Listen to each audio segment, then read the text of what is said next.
Winston Churchill said that Uganda is the pearl of Africa. Interesting. And why did he say that as such? Okay, I had to go there to see for myself. So in searching for the pearl, or was it the gorilla, or was it the beginning of the Nile? We're not too sure yet. A couple of weeks later, I arrived in Uganda and I met with a cultural officer of the government, and I wanted to really chat about the cultural aspects of Uganda. So firstly, they recognize 65 indigenous communities, 65 different, call it dialects. Wow. The people ride boda-bodas. It's trillions of little motorbikes. They eat matoke, green bananas.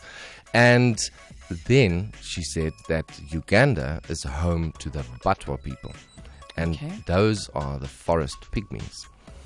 And my travels northeast, southwest took me to the edge of the impenetrable forest, and yes, I encountered what was said to be the last 59 pygmies. The last 59 in Uganda. In the Rwenzori. I've done certain research, and we've had a feature on the show of the Cameroonian pygmies, but taken into Uganda, were they the pearls? 59 of the last. That's incredible. Well, that's not really the pearl of Africa in its essence. However, it's the whole experience. It's the wealth. It's the culture. It's the power. It's the East African drums. It's the the music. It's the gorillas. It's the most amazing thing. Strange that we mentioned Israel. At some point, I'm led to believe that Israel actually exported or imported some of Uganda's soil for agriculture. And to be able to capture what was happening inside of my moment in Churchill's Pearl of Africa, my real passion for cinematography started, because it was the dancing and the singing of the pygmies and these beautiful images that, yes, you capture with a still, with a photograph, but add sound, add movement to it. That's what makes the big screen magic. That transition into cinematography, had you started playing with the ideas of cinematography and the technicalities of that prior to going to Uganda? Or did you kind of in the moment just start exploring with what you had in that moment? As I mentioned, at the archaeological excavation in Israel, it was my aim to start and to see how to interpret it. And Uganda was, although I didn't do everything myself, I was with a partner who assisted. That's really, it was one of the wealthiest experiences ever. So from West Bank, Palestine, to Uganda, Egypt? Egypt is interesting. Talk to us, what happened in Egypt? Was this just recently? Egypt was probably, I think, about 3 years ago. It's a very special story. Right. I wanted to go and find the oldest reference to a pygmy in Egypt. There's a tomb. So the pygmies in Uganda obviously took you on another journey. Yeah. I found that there's a tomb close to Aswan, tombs of the nobles, the tomb of Harishuf. He was the governor of Aswan many thousands of years ago. And apparently there is a story written in hieroglyphics on his tomb walls. And that is a story of him during one of his trade expeditions into Africa, captured a pygmy, and he sent a letter to King Pepe, the pharaoh at that time. And King Pepe was one of the youngest pharaohs, and he said, I captured a pygmy, I want to bring it to Egypt. So Pepe wrote back to him and said, you watch by that pygmy 24/7 until you come back. You'll get a great reward. Right. And I delved into this, and really I found that there was a tradition that the pygmies, now don't mistake a pygmy and a dwarf, by the way, that's another long topic though, but the pygmies actually, because of their singing and their dancing and probably the music, they came to Egypt, and they were court entertainment in many instances, entertaining the pharaohs. So I went there. I sent my request for permission. I guess the court jester in Africa is a different, it's paradigm altogether. A little bit controversial too, however. But I sent a request to Dr. Zahi Hawass, the Supreme Chancellor of Antiquities in Egypt, to come to Egypt to photograph some of the sites, etc. And I thought I had received permission.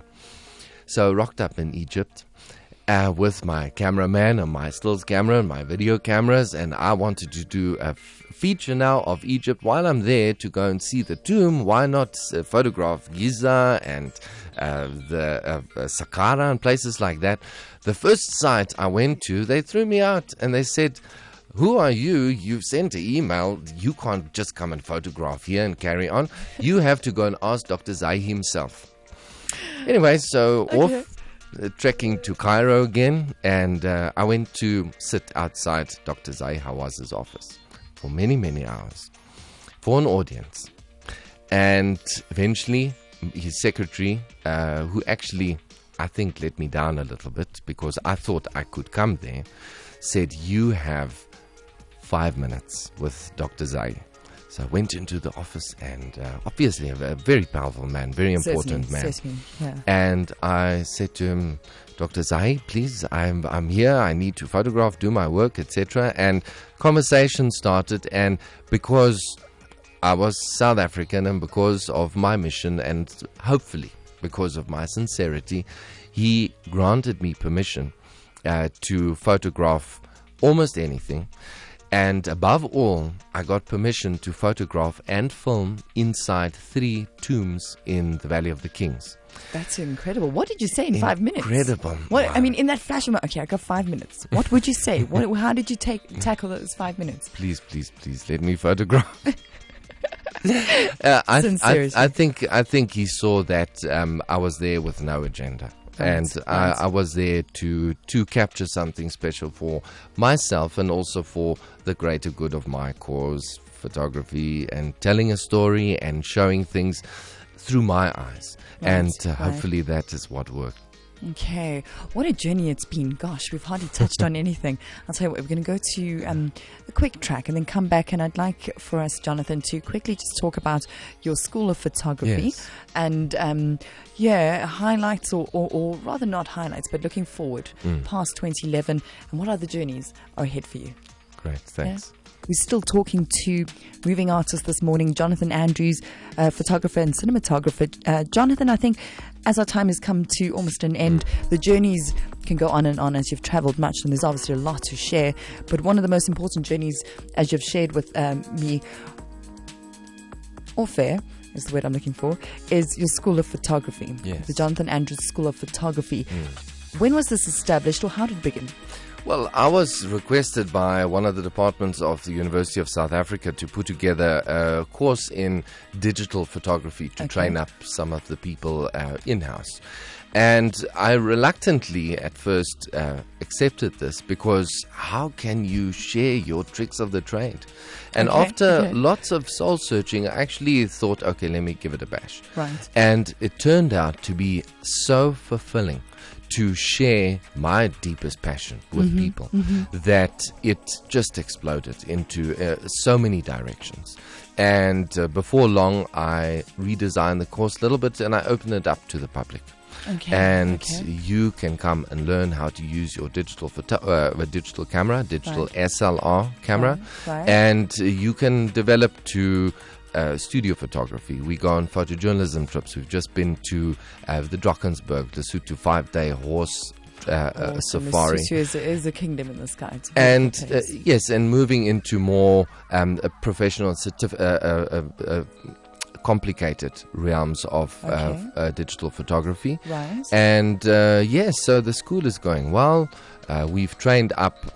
The count is close to, I think, 350, 400 people now since inception, and going strong. It's a very fulfilling experience, I think, to students as well, because something so close to someone that you share, becomes special all the way around. As I understand it, there's a website totally dedicated to your photography, japhotography.coza. That's right. Up and running, your passion of giving back. There's a question that's just come to mind, trying to see how I can bring it together. In the age of digital information and digital photography, back when the likes of art forms like Impressionism and everything else was kind of left and shelved because the realism through photography in the eye of the photographer was exactly that, capturing that moment. So digitally, as a teacher, as within your experience, where do you draw the line, or is there a line between the still photograph as it is, and the perhaps manipulation to a degree of the nuances of light or texture or color or whatever it needs to be through the tools of digital photography? Well, look, first of all, digital photography is, thank goodness, very cheap to experiment with, because you don't have to develop print everything, yes. spools and spools of film anymore. So it's very dynamic because you see your results immediately. One thing that people often ask, and I'm sorry you didn't touch on it, but I'm going to, is Photoshop. Right. Photoshop. They say you can change anything in Photoshop. That's kind of what I'm alluding to. Yeah. But interesting is that digital photographs' benefit is that it can go and be improved in a post-production phase. And digital photographs need a little bit of improving, some sharpening, etc. And we use Photoshop for that. But Photoshop can't make a bad picture good. A picture has to be good.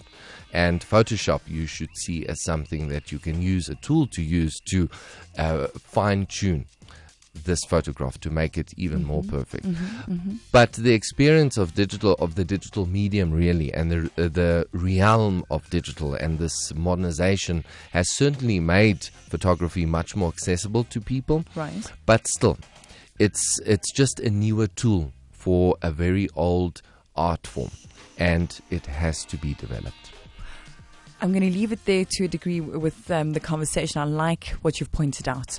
The fact that a good photograph or a bad photograph cannot be taken to the levels of a good photograph with technology. I think it's very important. You have a book series, or you're working toward a book? Yes, that's right. I recently published a book in the States called Collection of Photographic Works. It was my first photography book. Yeah. And I'm working in between all the assignments and all the work that I have to do and lots of students to get something else out there.